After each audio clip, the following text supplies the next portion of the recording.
Hello my dear viewers, yes it's Alfie again and yes it's English again. I apologize for my bad pronunciation and my heavy German dialect. I guess you will get used to it, because for this Let's Play it's really important. Because what we're doing today is we're playing Dominions 4. And the reason why we are doing this is I'm following a channel on YouTube for a while now, since I got this game. The guy's name is Tochen. You will see the link to his channel now, somewhere down here. And he has a Let's Play with a certain faction in this game. I was commenting on it quite a bit, and lately I thought the mistakes he made look obvious when you see the Let's Play, but is it? Because I think I'm way worse than him at the game. So I thought, can I do it better? The answer is most probably no, because I'm going to play against mighty AI, which I never did before, and most likely will get crushed. But let's compare it, I thought. So what I did is we will play the same map with the same victory conditions. Again, you can look it up in his channel. Mostly the same opponents. The three he is currently crashing with in his Let's Play I made pretender gods. And after a while I was also, after a few tries, that's why I'm not gonna see how I set up the game, I managed to reproduce his starting position to make this as close as possible. So what I will not do here is basically a tutorial for the game and explain too much. I will go into some detail, but I will do a tutorial video on this game, most likely in German too, because I know most people that watch my stream are, yeah, strategy players from Civ and Rome and Paradox games, and if you like Paradox games then you will love Dominions. It's hands down, I only have it a few weeks, but it's one of the best strategy games I ever bought. It's genius. It has over 2000 units, 600 spells, and basically there are few gods contesting for the title, and the game looks pretty simple at first, but is incredibly deep, especially in multiplayer. Unfortunately you will not see all that depth in single player, because what the AI mostly does is throwing gigantic stacks of units on you. But I will try to get a little into it, but not too much. I will do a tutorial, most likely in German too, so you can get the mechanics down a little bit. But that's not the purpose of this Let's Play. So let's get started, because in the beginning there was chaos, but now the wheel has turned once again. So this is a map, beautiful drawn I might add, and this is our, or may say Tochen's starting position, with a faction that's called Agartha. All factions in this game are based on lore or myths from certain cultures or certain books. Well, whatever. Agartha here is an underground nation that shines best in caves. We start in a cave here. And here you see the buildings that are currently in the province. We have the House of the Oracle that allows our Earth mages to scry, which is basically look at a faraway province. Roots of Earth, this generates magic gems that you need for basically everything in this game. And this allows us to recruit Shard Guard. What that is, you will see shortly. Every god has a dominion. You can see it at the candles, where it spreads and what effects it has. Let's have a short look what I choose as effects for our dominions. On the positive side I have Order 3, which reduces the unrest in the provinces and gives us additional income and reduces the amount of events. We have Productivity, which gives us more resources and income. And I place a heat scale of 2. Set lowest income, which is set off by this too, and the supplies. Normally that would be a problem to heat over what our faction usually wants, which is normal temperature, makes 30% less supplies, but you will see why this is not a big problem. And we have Unluck or Misfortune 1. This gives us worse results of events, which is not so drastic, I hope, since Order is reducing the amount of events. So what it basically does is hopefully boosting our income and resources a bit. And also we're playing a disciple game here. Normally in this game first thing you do is promoting someone to the prophet of your god to preach for you, but we're not gonna do that here because it's a disciple game, so we have no prophet, we have an ally. In this case he's right here, so it's a little close for my taste, but okay, I hope he expands in this direction. It's a Banda Log, which is basically Indian ape people, or well, not Indian, but it's ape people. Southeast Asian Buddhism. Yeah. And they can recruit Tiger Riders here and get Astral and Nature Gems. Actually can see everything my disciple does since we are allied, and he's acting as my prophet, so to speak. So this is also the same guy Tokshan had on his team, and I am hoping, I didn't read it up, I hope heat is not influencing apes too much. I was thinking about going 3, but 45% less supplies maybe would have become a problem. So you see these things on the map, that's the Thrones of Ascension. You need to claim a certain amount to win the game. Here we have, we want to claim 9 points. And we have this setup of thrones, so there are some giving 3 points and 2 points. I could have a look at it now, but I will not do that right now. So you see we have here mountains and a cave. Low income, excellent resources, a better income for us, because it's a bonus of our race. This hinders movement on the map for commanders. So let's have a look at our units. Oh yeah, boys. We have giant cyclops, underground. Well, they call them pale ones, so it fits, I think. And they are supported by a bunch of humans that's crazy enough to live and work with them, for whatever reasons. I will click on every of this and show it off. I will not read the description, you can always pause to do so. As you can see here, 10 is an average stat for a human, so they are above average in defense. Every weapon has a purpose. This looks simple on the first, but that's what I mean with the depth in the game. You can, here for example, every single soldier has an age, or different split off of movement, or his protection values that result in the armor he has. His swords have abilities like Slash that deals bleeding damage, I think, and Piercing that's ignoring kind of armor.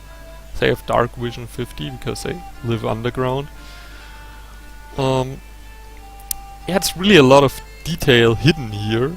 For example, your upgrade cost, and I will not explain everything in this Let's Play, but go into it when the time has come, I guess.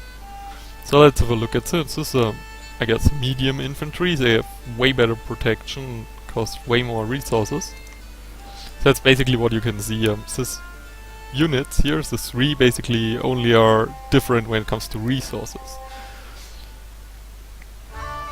They have 18 protection, a little lower defense skill because of all the stuff they rear, but it's good. Short sword is a nice offensive weapon, I think.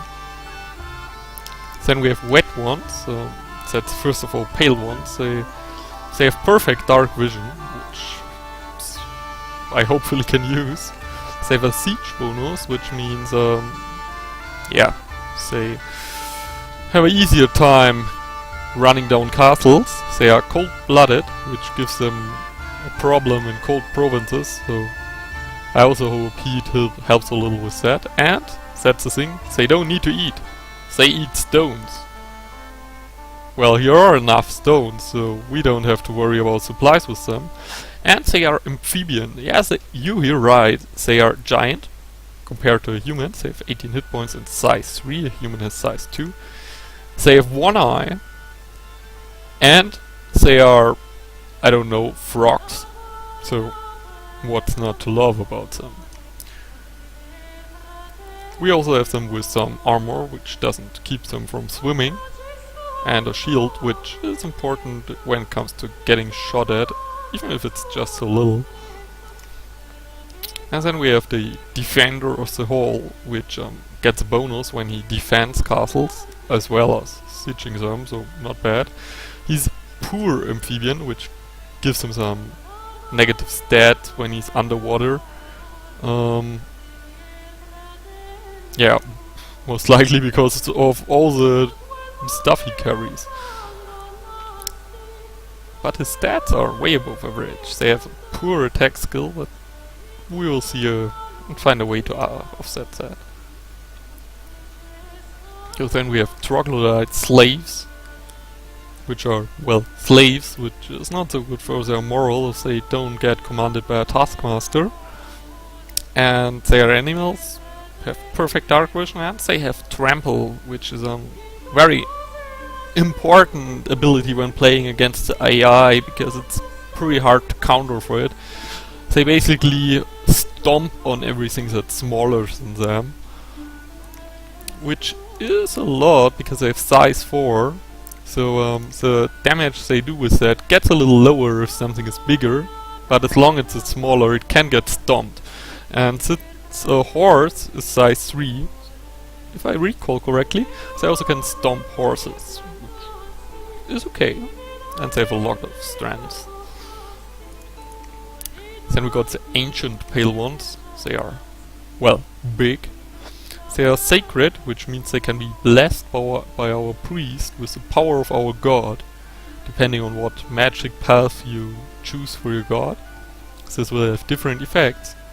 And they motivate everyone that's in their team, unit, however you want to call it. Because they are ancient, I guess.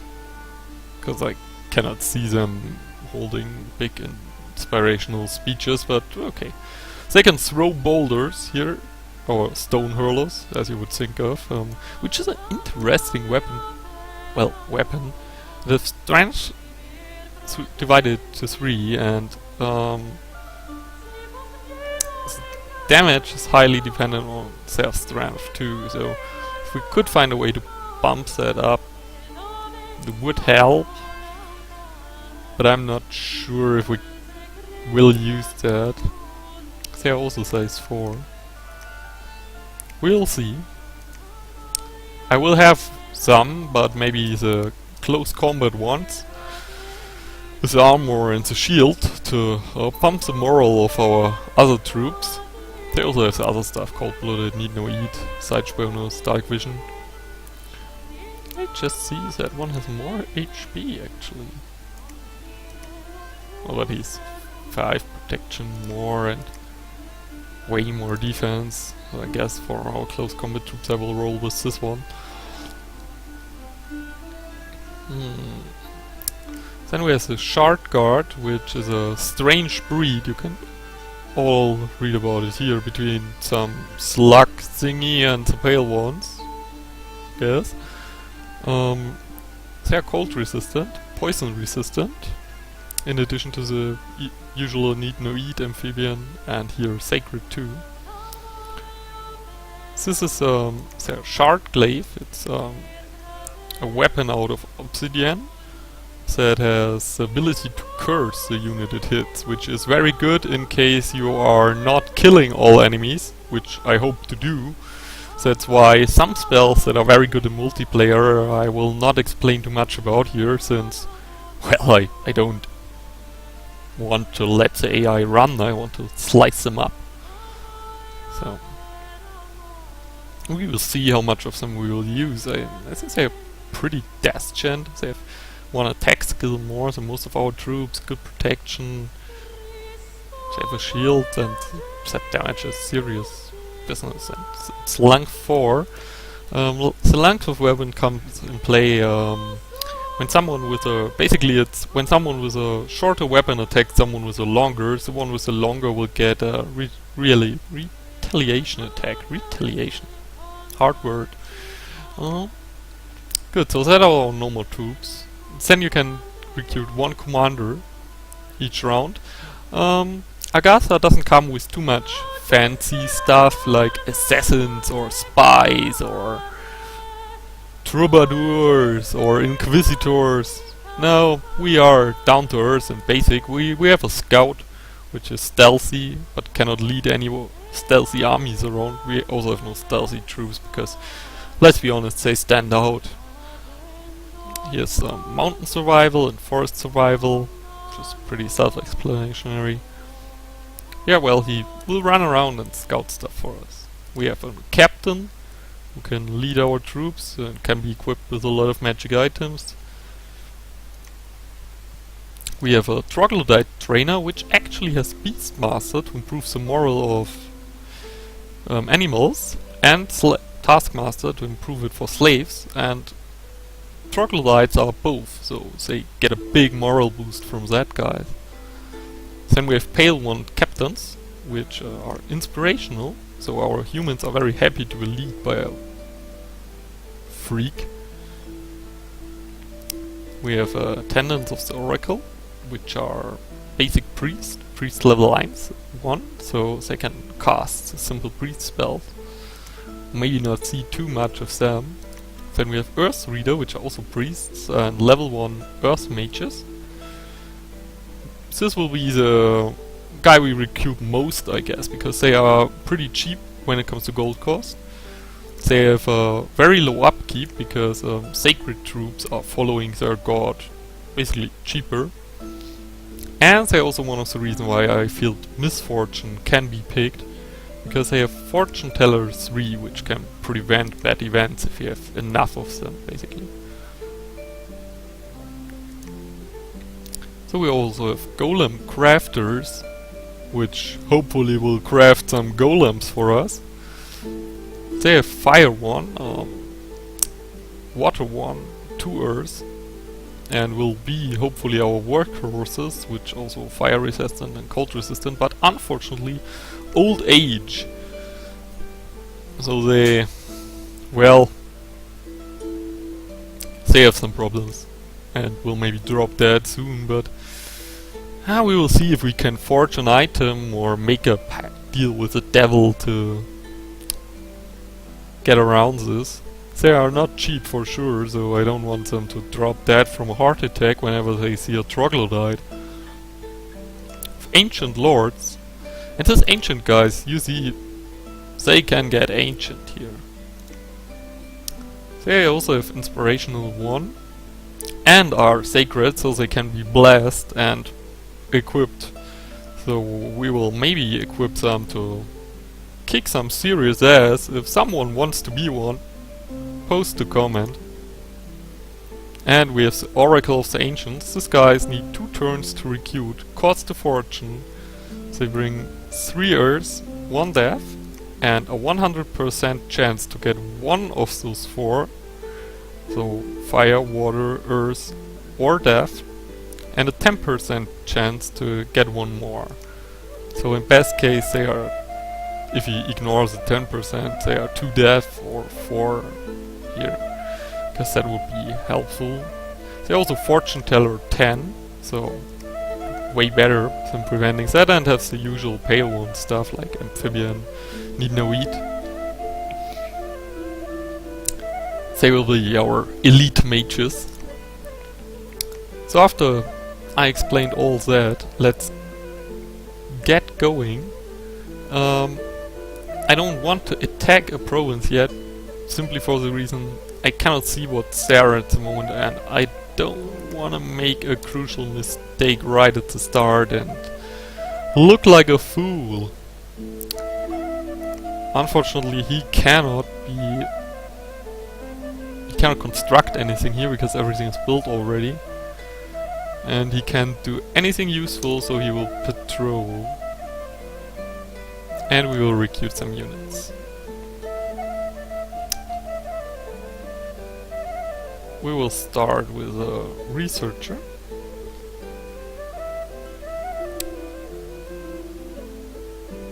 And these guys are pretty dirty cheap. And some troglodytes. First you can recruit max 5 a month. You will see why. So now we are a little out of it, but we can still recruit 7 of these guys, which will help out. Actually we should recruit one of these, but I'm not so sure. It works out so nice. I guess we will be able to do it without him.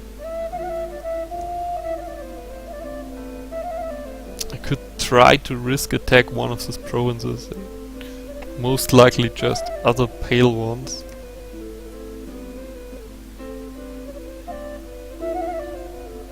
But I will wait a turn. Whatever. So, Pangaea named a centaur commander their prophet. I'm not sure why they did that. Because they should have... Maybe I made them disable by accident. Yeah. Wait.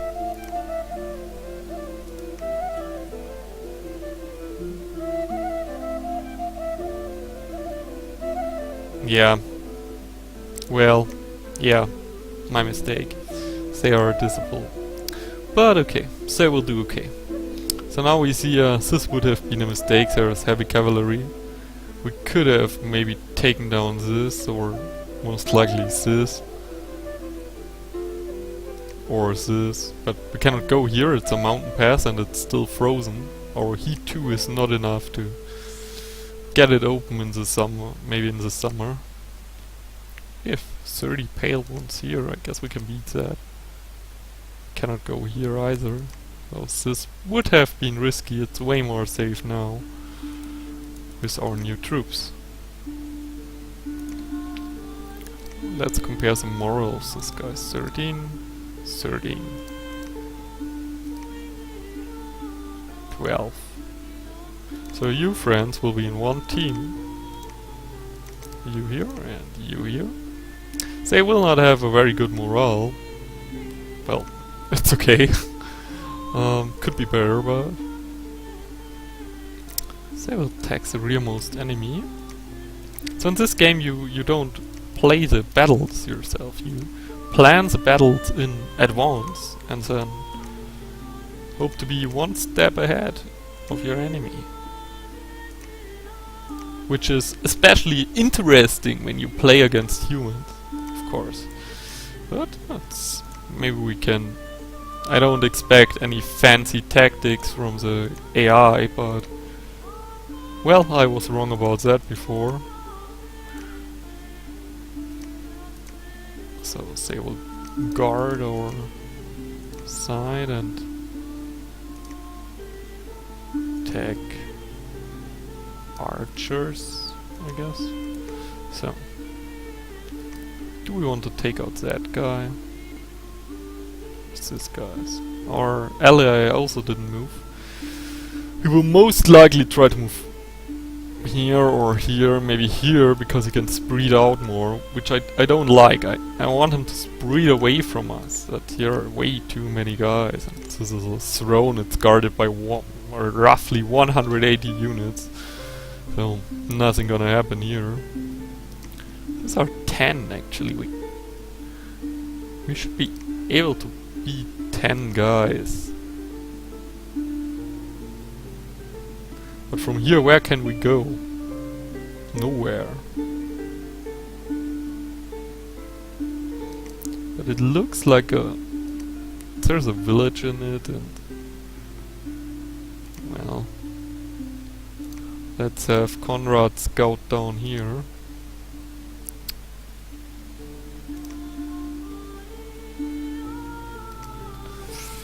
I have the feelings that I cannot kill that guys, but I don't know why.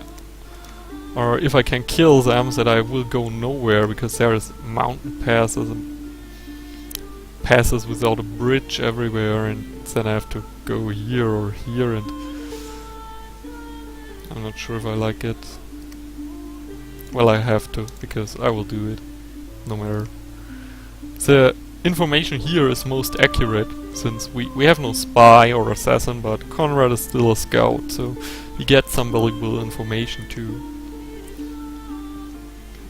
And this looks like a plane, so it will boost our income, which is important in the beginning, because this costs not a lot of resources, they cost a lot of gold. We will continue to do that. We'll have 10. And we also will have an ancient one. That's not good. Doesn't use our resources properly. This is better. So what he's doing is researching. This game has over 600 spells, which here you see which magics they use, which can do a lot of interesting things, and weird tactics and combinations, so you can really, depending on what god you have, play your game in so many different kinds. It's crazy. What I don't want him to do is get evocation, because I want to rely heavily on summoned creatures in this game. I think this faction really has good summons, and I want to show it. So you see the blue spells that are unique to this faction, or to one or two factions. There are some here in level 3 Conjuration, which also allows us to do, well, Phoenix Power maybe.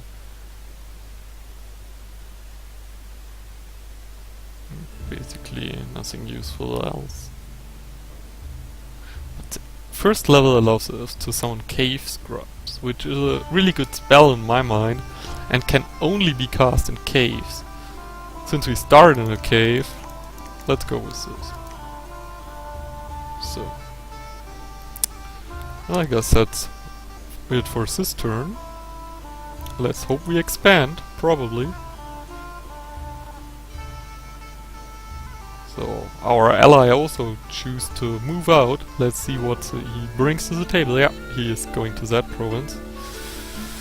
And he has... what does he have? Let's have a look. Here's some apes, stealthy apes with stones and sticks and maces.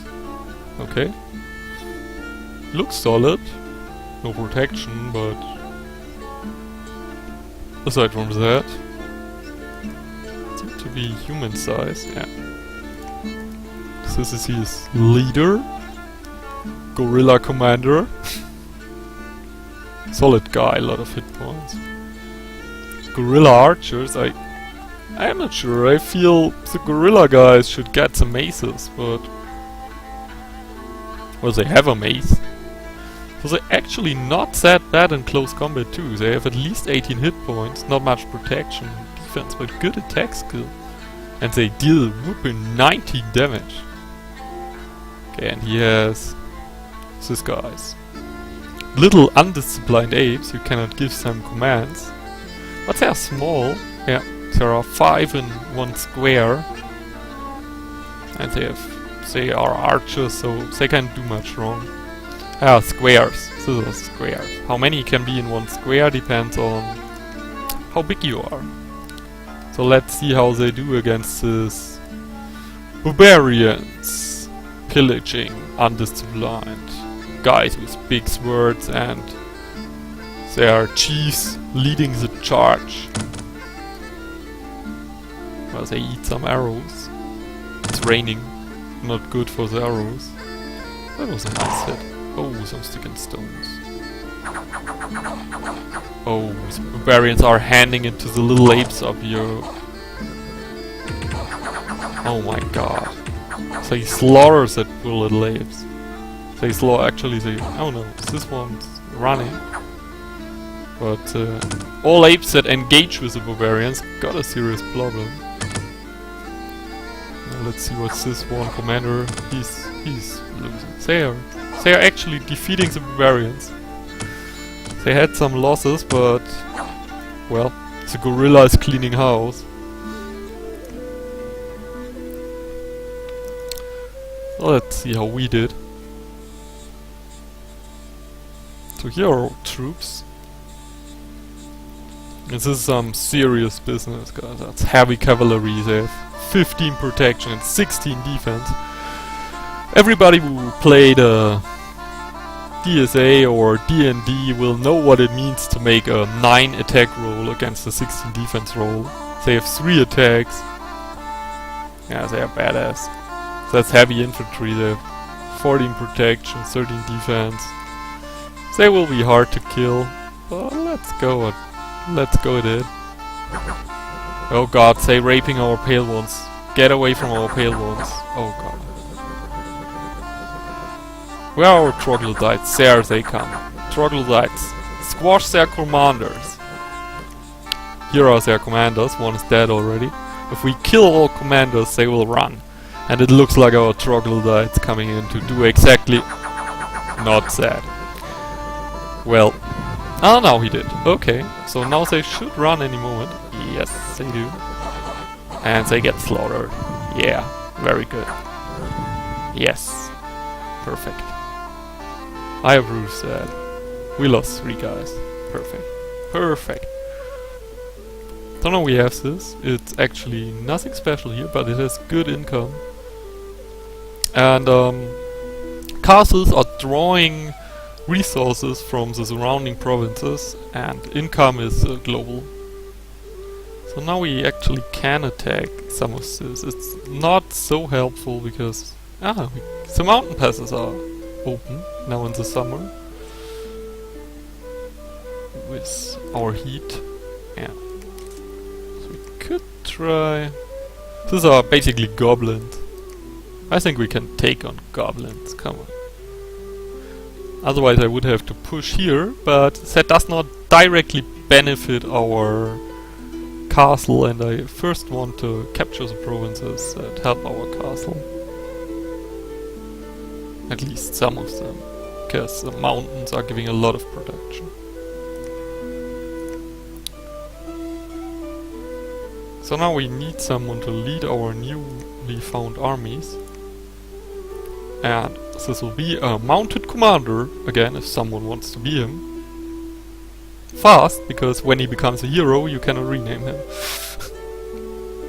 Yes, this actually costs too much resources.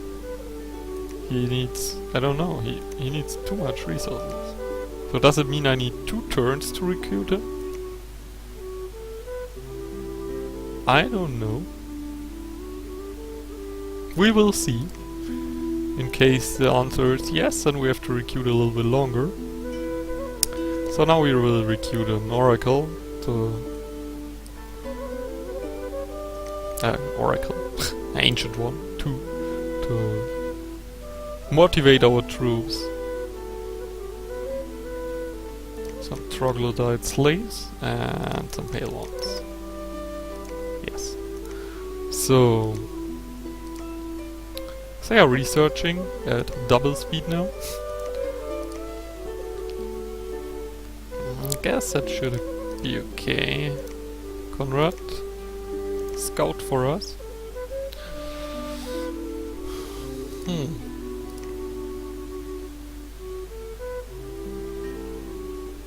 Well, I'm interested where they want to go from here, because that looks awfully strong. There's a war elephant. And here is a lot of heavy cavalry. It's not good. our ally is more or less contained, he has to go here, because that's it's basically unbeatable, and this will be hard to. This is a lot of Bavarians. This one are doable. Well, let's see what happens.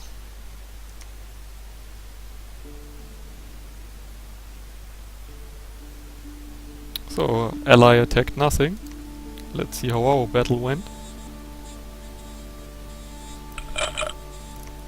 So we have the little goblins here that are again pretty human-sized. A little under human-sized. They have 9 hit points. They are undisciplined, stealthy. I hope that doesn't help them. They have a Yari, but nearly no armor. I'm a little worried about the archers. I don't like archers in the enemy team. And they also have some Ko-Onis. An Oni action. Pillaging, blood-eating demons that get stronger in chaotical areas, but we are order, so... And they have a spirit form. If you kill them, they switch to spirit form and you have to kill them again. And they have some shaman with a lot of gamps to cast stuff and ice sword. And he's actually summoning some undead, which could prove to be a problem if he summons too many of them.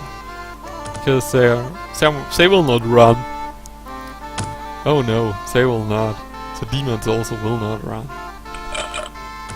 So we are climbing up that hill, taking some arrow damage, but nothing too spectacular.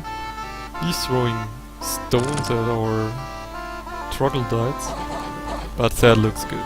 We engage them and we smash them hard. Oh god, don't kill my troglodytes. They are very expensive. Oh god. Oh god. Now come on, troglodytes. Yes. Oh god, they killed one.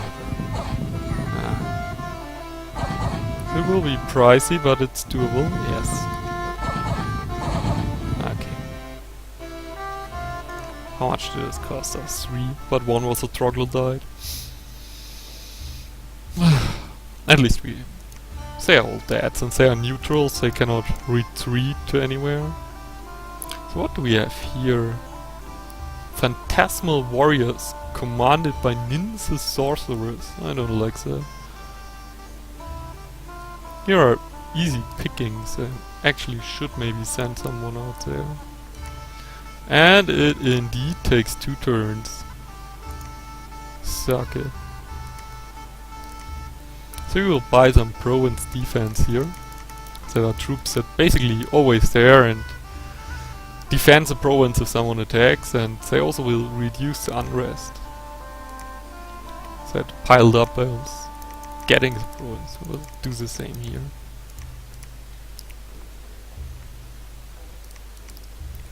This seems doable. We'll tag down there. I don't know why this pass is not open. And then we will send our new commander up here with the new troops to smash through whatever is back here. Get some more troglodytes.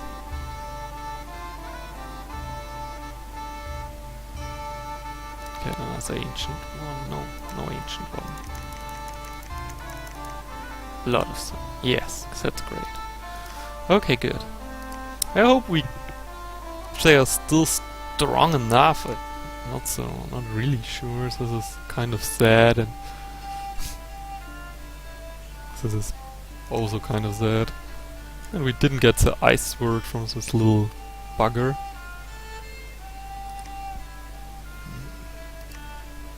So he sent most of his troops back here. It's likely to gather some more. Here is his spy. Having good vision. Still don't see any enemies.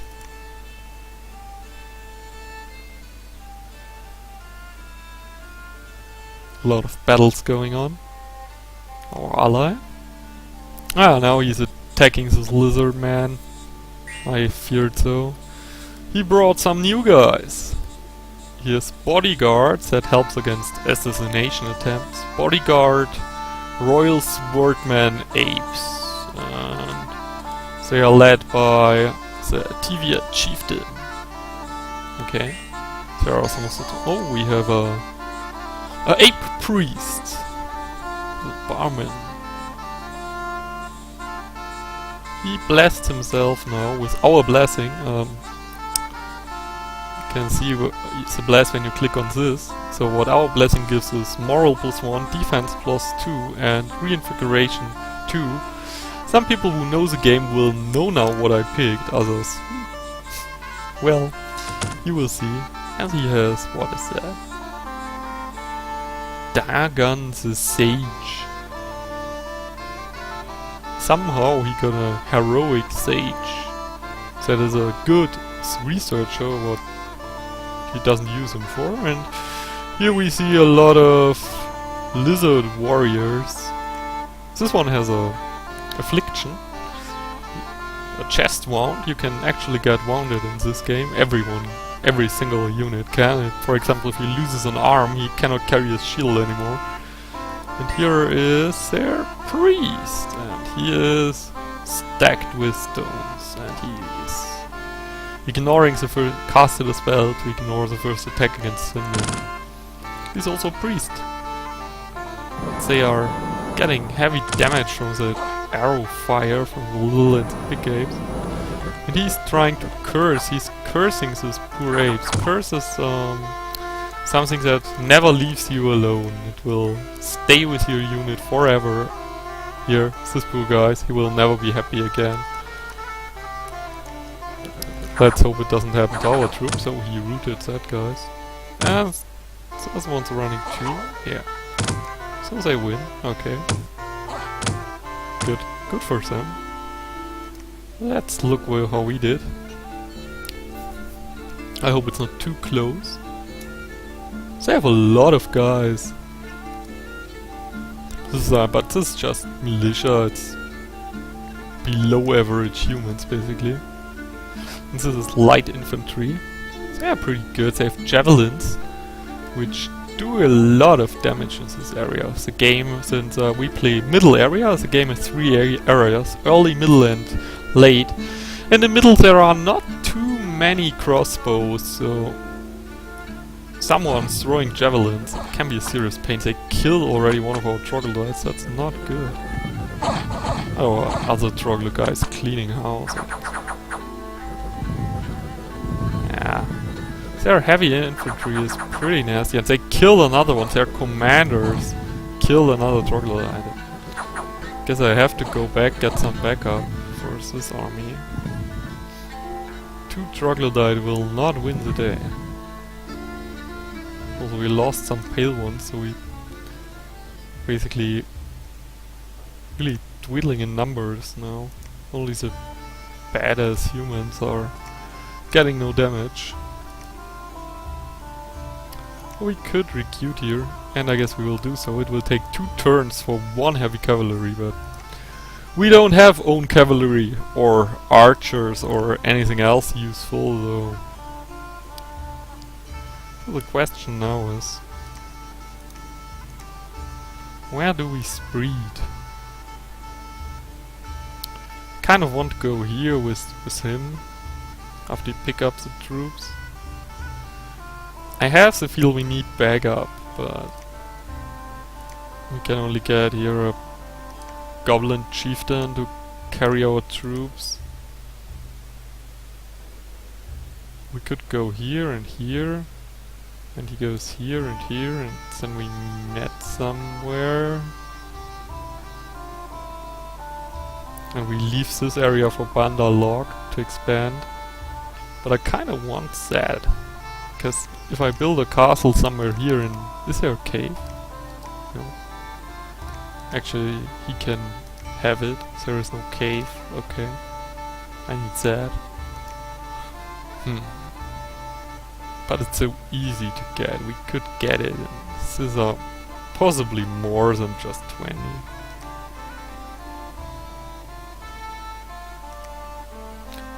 But it's a cave. let's go get the cave. And recruit some more units.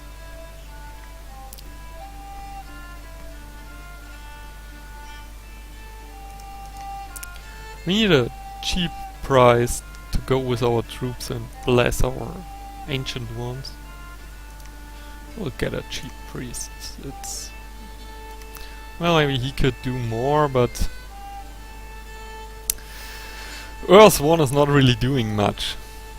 But maybe Fortune Teller is good if we capture New Province, so he doesn't cost so much more. Let's get 4 more troglodytes and an ancient one. And some of Zeus. Okay. Good. Our research will hit level 1 soon.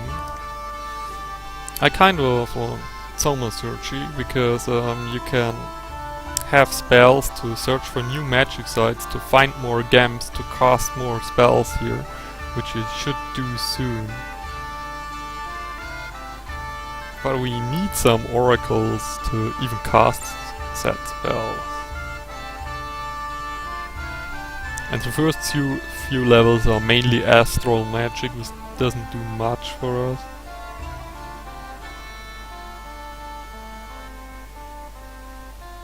If we had some destined dead mages, we could use Frighten.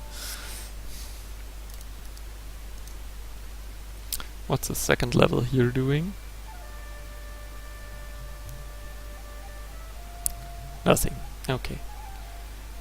Evocation, don't need that. Alteration. Grip. There's some useful stuff here, but it's far. Well, the first level of enchantment actually gives one of our spells, so let's invest 8 points here, 20 enchantment. So, and that's basically it for this turn, and with this we will close our first episode of Dominions 4 Agartha, on the way to conquer the world.